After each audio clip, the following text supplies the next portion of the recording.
Olá a todas e todos. Venho gravar mais uma pílula filosófica para vocês.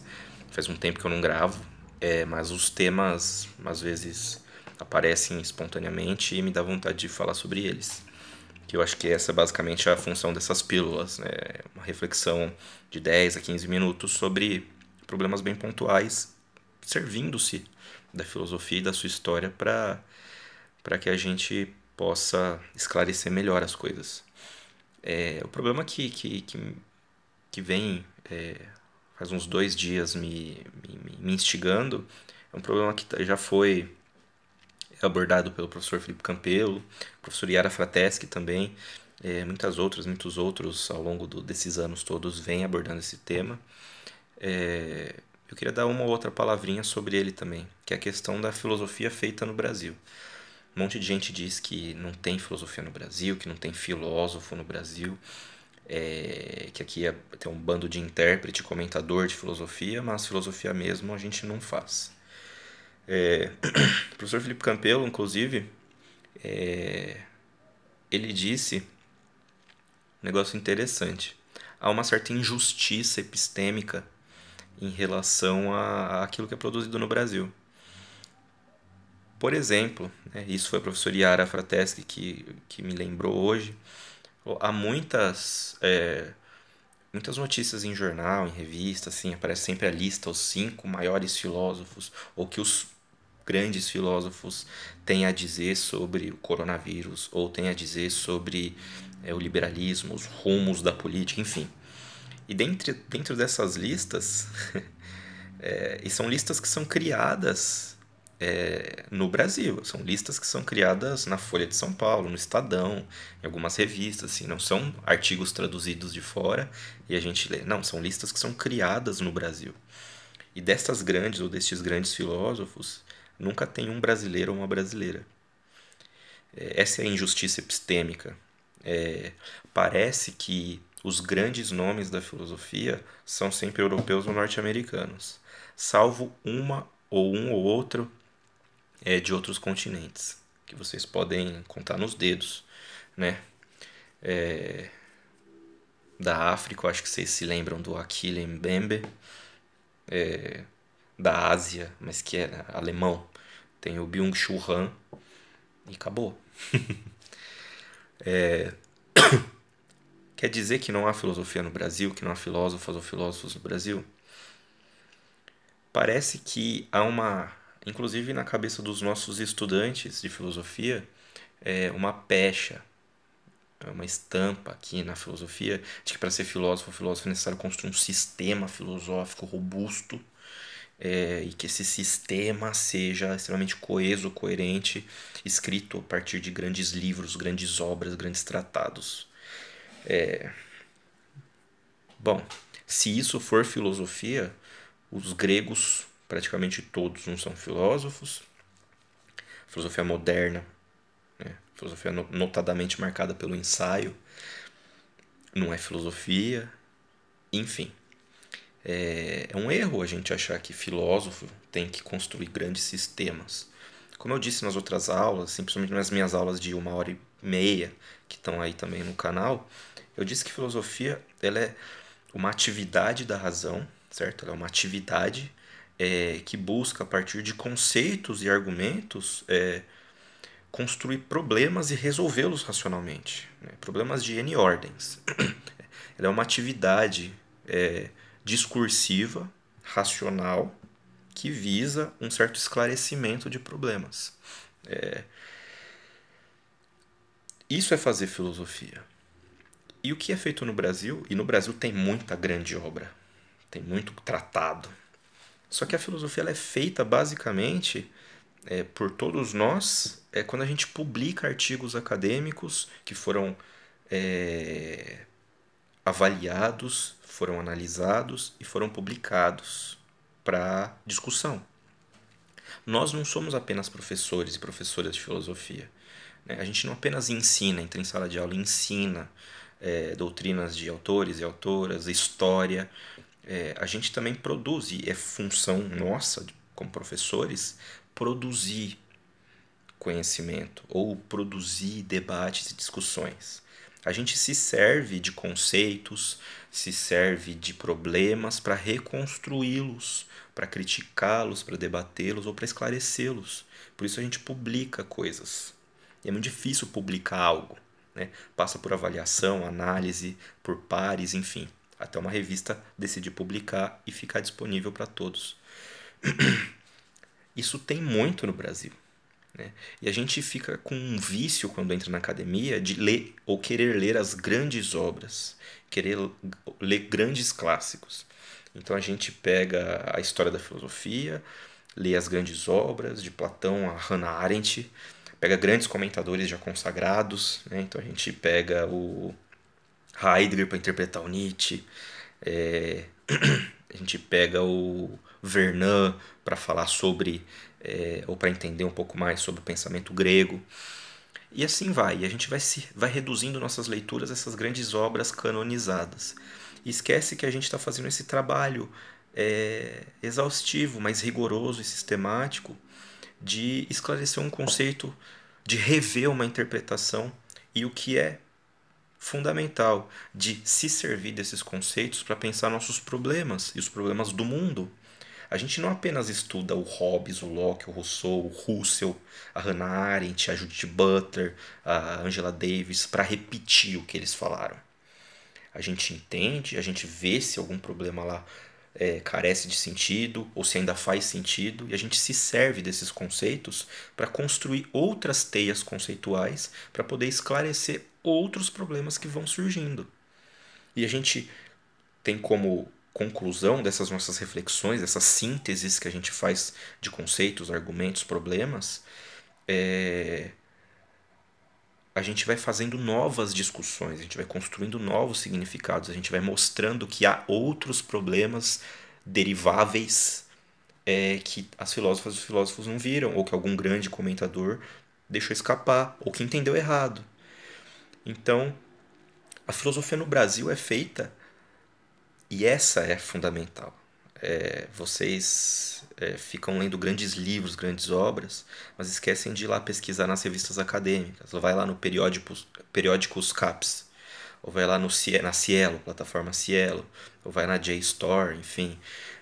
Coloquem lá o nome dos autores, dos problemas, enfim. Vejam a imensidão de artigos acadêmicos produzidos pelas nossas e pelos nossos. Por mim, pelos meus colegas, pelas minhas colegas, não só da minha universidade, mas de todas as outras. O Brasil tem uma formação muito boa universitária, muito sofisticada, muito profunda. E a gente tem que aproveitar isso. Eu posso citar alguns grandes nomes aqui, mas seria exaustivo citar todos. Mas a gente tem muito filósofo bom aqui no Brasil. E que as pessoas têm alguma ideia do que escrevem, mas nunca se deram ao trabalho de ler. A gente tem professor Scarlett Martin, por exemplo, professor Oswaldo Giacóia, professor Renato Giannini Ribeiro, professor Yara Frateschi, professora Isabel Limonge, a gente tem a Djamila Ribeiro, a gente tem a Ugária Matos, a gente tem a professora Chauí, que todo mundo fala, ela escreve grandes compilados, ela escreve livro para ensino médio, ela fica escrevendo sobre Spinoza. Deem um Google em Chauí. Vejam se ela não escreve um texto sobre a servidão voluntária, sobre simulacros e simulações, sobre o mito fundador do Brasil, né? E o autoritarismo brasileiro. Enfim, são autoras e autores que não estão apenas traduzindo o pensamento de grandes clássicos, mas também estão se servindo de conceitos e problemas para pensar os nossos. Isso é fazer filosofia. É um pensamento conceitual, discursivo, que esclarece, que produz problemas e tenta resolvê-los, certo? Que mostra que há algo a ser investigado e se serve de conceitos, de teias de conceitos para tentar resolver esses problemas. E a gente se serve da história da filosofia? Sim, mas a gente se serve, a gente usa para pensar nossos problemas. Então, a filosofia no Brasil ela é muito sofisticada, ela é profícua, né? Há muito trabalho, e a gente faz isso. Então, como ler filosofia brasileira? É vendo que os brasileiros e as brasileiras escrevem sobre os grandes problemas, sobre os problemas fundamentais. A gente faz duas coisas. Claro que a gente é intérprete e comentador também. A gente comenta grandes obras, a gente comenta outros comentários sobre grandes obras, mas a gente se serve disso para comentar nossos problemas, os problemas do Brasil, os problemas do mundo, problemas estéticos, políticos, éticos, epistemológicos, lógicos, metafísicos, teológicos. A gente se serve disso e tem muita coisa sendo feita no Brasil. A dica é: primeiro, leiam os artigos que os professores e as professoras de vocês escrevem. É só jogar no Google, só jogar na Cielo, no periódicos CAPES. Errei duas vezes a palavra. Joga no Google Acadêmico, no JSTOR, enfim, tem muita coisa, né? Muita plataforma para procurar. E vocês vão ver que tem muita, mas muita coisa de qualidade no Brasil. Dizem que o Brasil só produz comentadores, não filósofos e filósofas. Ora, se filosofia é construir conceitos e, a partir de uma prática discursiva, utilizar desses conceitos para resolver problemas racionalmente construídos, então a gente faz filosofia e faz desde muito tempo. Desde Matias Aires, lá no século XVI, XVII, XVI. A gente não precisa construir sistemas, escrever grandes tratados. A gente precisa entrar nas discussões e nos debates. E isso tem muito no Brasil. E muitas das professoras, das filósofas e dos filósofos brasileiros são mais reconhecidos e mais lidos lá fora do que aqui. Porque aqui a gente fica com esse vício de ler as grandes obras. Eu vou ler Nietzsche, eu vou entender Nietzsche como? Eu vou ler o Heidegger, eu vou ler o Eugênio Vatimo. Poxa, aqui tem a Scarlett. Aqui tem o Jacóia. Eu vou ler Hume. Aqui a gente tem a Débora Danowski. Vou ler Montaigne. Aqui a gente tem a professora Brichal. Aqui a gente tem o Luiz Evan. Eu, que estou entrando nessa, né? Descartes, a gente tem muita gente falando sobre Descartes. O professor Lívio Teixeira, por exemplo, falou muito sobre Descartes. Foi citado pelo Merleau-Ponty. A professora Chauí, dos grandes nomes mundiais de estudos sobre Spinoza e Merleau-Ponty. Além de todas estas e todos estes escreverem textos não só sobre esses autores que eles se especializaram, mas sobre problemas epistemológicos, políticos, éticos, se servindo de outras obras, outros conceitos. Minha dica então é: você que está estudando filosofia, quer estudar filosofia direito, a sério, né, rigorosamente, sistematicamente, vão nas revistas acadêmicas, nos periódicos universitários. A filosofia está lá e está lá sendo produzida exaustivamente. A filosofia não é só grande eloquência, né? Grandes nomes, grandes autores. A filosofia é um trabalho árduo, feito devagar, com paciência, com cuidado, com rigor. É uma reflexão radical sobre problemas fundamentais. E a gente faz isso diariamente.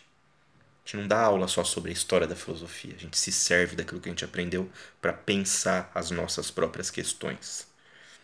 Então, deem valor para essa filosofia brasileira, que tem de monte. Isso que está sendo feito é filosofia também. E